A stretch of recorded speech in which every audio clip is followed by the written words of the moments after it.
आज मैं बात करना चाह रही हूँ सोशल मीडिया पे। सोशल मीडिया पे बहुत इजी है अपनी बात को पूरी दुनिया तक पहुंचाना। तो इसके बैड इफेक्ट्स भी हैं, इसके गुड इफेक्ट्स भी हैं। तो अब हमें इसमें से चूज करना है कि हम इसके गुड इफेक्ट्स कैसे ले सकते हैं। तो जब आप चीज़ों को लेते हैं, इन्फॉर्मेशन आपके पास आती है। अब इन्फॉर्मेशन बहुत फ्लक्स हो चुका है इन्फॉर्मेशन का, इतनी ज़्यादा इन्फॉर्मेशन है कि हमें समझ नहीं आती किसको चूज करें किसको ना चूज करें। हमारा ब्रेन एक हद तक चीज़ों को ले सकता है, तो हम क्या होते हैं और कंफ्यूज हो जाते हैं। तो मैं ये कहना चाहूंगी कि जो भी इन्फॉर्मेशन आप फॉरवर्ड करते हैं तो उससे पहले आप इसको थोड़ा सा पढ़ लिया करें, खुद देख लिया करें और उसमें से देखा करें कि जिस बंदे को आप भेज रहे हैं वो उस पर इफेक्टिव है कि नहीं है। उसकी अगर आप क्लोज फ्रेंड को भेज रहे हैं तो आपको पता है कि उसकी मेंटेलिटी क्या है, वो इस वक्त इससे इरिटेटेड होगा या इसको लेगा। नंबर वन तो ये बात है। दूसरी बात ये कि जो इन्फॉर्मेशन आप भेज रहे हैं वो ठीक है भी कि नहीं है। अब जो लोग भेजते, मैंने देखा है बहुत बड़े डॉक्टर्स उसको फॉरवर्ड कर रहे हैं, तो जिससे क्या लगता है एक डॉक्टर ने भेजा है डेफिनेटली ये ठीक होगा। तो मैंने जो पिछले दिनों से देख रही हूँ और उसको वॉच कर रही हूँ, तो उससे सबसे ज्यादा इफेक्ट क्या कर रहा है, आपकी मेंटल हेल्थ। आपको पता है कि आपके इम्यूनिटी सिस्टम में सबसे जो स्ट्रांग चीज होती है वो आपकी मेंटल हेल्थ होती है, आपकी विलिंगनेस होती है। तो जब आप अपनी मेंटल हेल्थ को कॉम्प्रोमाइज करेंगे तो डेफिनेटली आपकी प्रॉब्लम बढ़ेगी और चांसेस ज्यादा बढ़ेंगे। उसके बाद सोशल मीडिया में हम देखते हैं बच्चों को, जब हमने देखा कि सोशल मीडिया पे फिल्टर हो जाती हैं चीजें, बहुत अच्छी हो जाती हैं।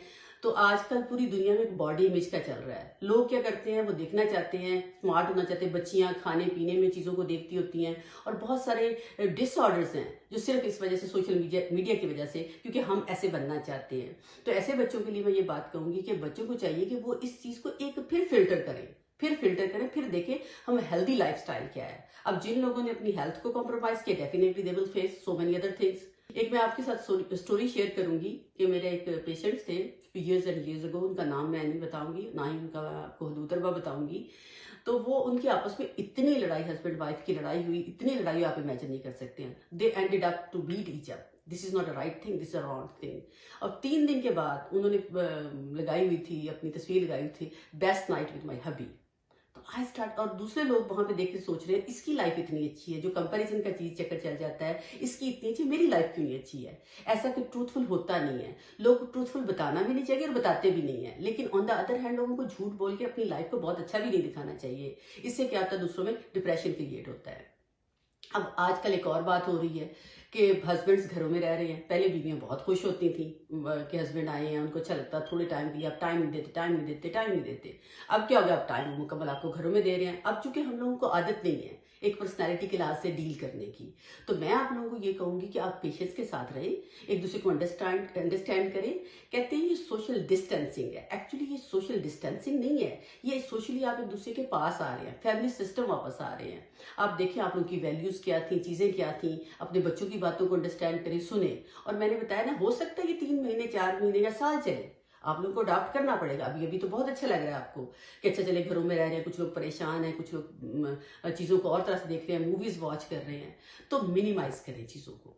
अपने सोशल मीडिया पे आप देखें चीजों को एक लेवल तक देखें, डिलेड ग्रेटिफिकेशन करें। आप खाना खा रहे हैं तो खाने को थोड़ा सा डिले कर दें, क्योंकि आपके पास 3-4 चीजें रहेंगी फन करने के लिए। अगर आपने अर्ली मॉर्निंग हैवी ब्रेकफास्ट कर लिया तो लंच के लिए आप लुक फॉरवर्ड नहीं करेंगे। अपने बच्चों को भी इतना इतना खाना दे जितना जितना नीडेड है, ओवर ना करें, क्योंकि इसके बाद नेक्स्ट कोई चीज नहीं रहेगी। इसी तरह से नेटफ्लिक्स है, मूवीज हैं, वो आप बहुत जल्दी इन चीजों से आपके पास से खत्म हो जाएंगी। फिर क्या करेंगे। तो जो मुसलमान लोग होते हैं, दूसरे होते हैं जो समझदार इंटेलिजेंट लोग हैं, जो मोमिन लोग हैं और इंटेलिजेंट भी हैं और कहते हैं अपनी प्रॉब्लम्स को भी सोचते हैं और देखते हैं, वो हमेशा इंफ्रास्ट्रक्चर को बना के रखते हैं, वो आगे की सोच के रखते हैं। तो अगर हमें 3 महीने ऐसे रहना पड़ेगा, 6 महीने ऐसा रहना पड़ेगा, तो हम अपने रिसोर्सेज को सेव करें। होर्डिंग नहीं करें, मैं ये नहीं कह रही कि आप होर्डिंग करें, जो हमारे दीन में मना भी है होर्डिंग करना, लेकिन ये कि अपने रिसोर्सेज को संभालें। खाने को, वो एक रिसोर्स है, कितना नीड है, कितना चाहिए आपको, उसको आप सारा दिन में डिस्ट्रीब्यूट करें। एंड तक आपको कि हमने शाम को ये खाना है।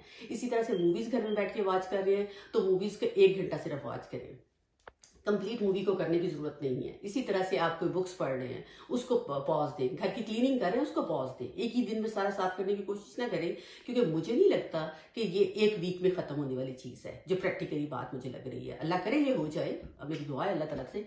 लेकिन आप कोशिश करें कि अपनी रिसोर्सेज को संभालें और सोशल मीडिया का सही इस्तेमाल करें। बच्चे हैं, बच्चे सोशल मीडिया में पहले और तरह से इफेक्ट होते थे, आज और तरह से इफेक्ट हो रहे हैं। उनको लगता है इसका इफेक्ट ही कुछ नहीं है, कोई प्रॉब्लम ही नहीं है। और एक और बात मैं कहूंगी, ऑनलाइन स्कूलिंग आजकल घरों में हो रही है। तो ऑनलाइन स्कूलिंग के लिए बड़ा इंपॉर्टेंट है, आप अपने बच्चों को देखें वो कर क्या रहे हैं। मेरे एक पेशेंट है, उन्होंने मुझे मैसेज किया कि स्कूल से फोन आ रहा है कि आपका बच्चा कह रहा है मेरा इंटरनेट में प्रॉब्लम है, जबकि बच्चा 24 घंटे इंटरनेट पे बैठा रहता था।